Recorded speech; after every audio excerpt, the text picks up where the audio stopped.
Yeah.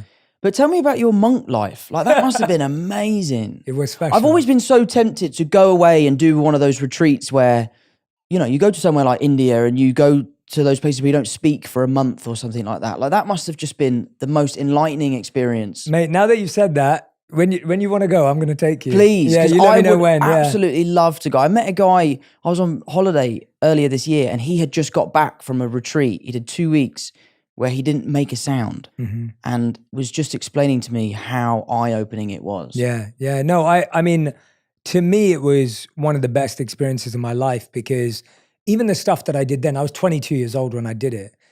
Even the stuff that I did then, I don't even know if I'd be able to do it anymore now, but there was such a like energy you had as a 22-year-old where it's just open to any experience and wanting to try it all out. Amazing. And I think for me, it was because, and it comes back to the people that have done things. When I was 18 was when I first met a monk. I never really knew what monks did or any of their practices, but I met a monk who I write about in my book who just blew my mind, because he was the first person I met that I felt was at ease with himself. And when I was 18, I'd met people who were like rich and famous and, you know, beautiful and powerful and all this type of stuff. But I don't think I'd met anyone who was truly happy and content with themselves. Not happy like, oh, I'm so happy, life's amazing. I mean more like happy with who they peace with who they are. With who they were. Yeah, totally. And for some reason at 18, that kind of like was an arrow straight to my heart, where I was like, that's real. Like, I want that. And it's so hard to explain, because everyone's like, well, how did you know that at 18? And I was like, I don't know. It must have been how powerful he was. It's kind of like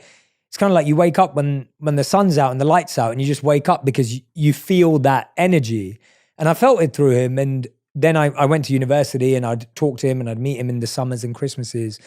But I just decided, I was like, I want to do this because I'd met someone who I felt had emotional and mental mastery in a way that I'd never seen before. Wow. And so when I went out there, and whether it was the meditation training or whether it was the simplicity training of the lifestyle, or whether it was the teachings and the values that you had to live by, I got so much from it that I honestly believe that anything that I'm good at doing today is because of what I learned during that time. Yeah, and so anything I'm good at today is because of that. Do you think that you found what he had? Yeah, I believe so. And I would say that... Or has. He's still with us. He's still Yeah, and I still see him every year. Amazing.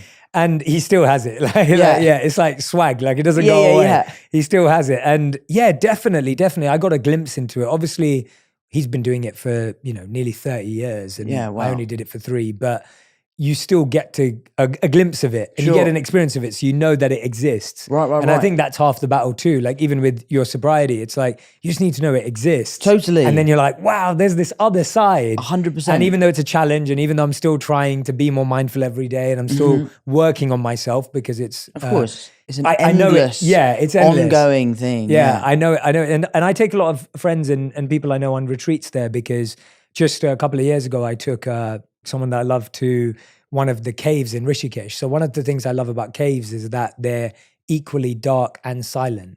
Yeah. So it's almost like the first time, like, we could be silent in this room and it would be silent, but the silence of a cave is just different. Different level, yeah. And so when you go in there, you can't see anything either. So you can't even see yourself. So you're so deep into the cave that there's no light from the mouth of the cave anymore. There's no light from the mouth of the cave. Oh, I don't know about that, mate. That would really stress me out.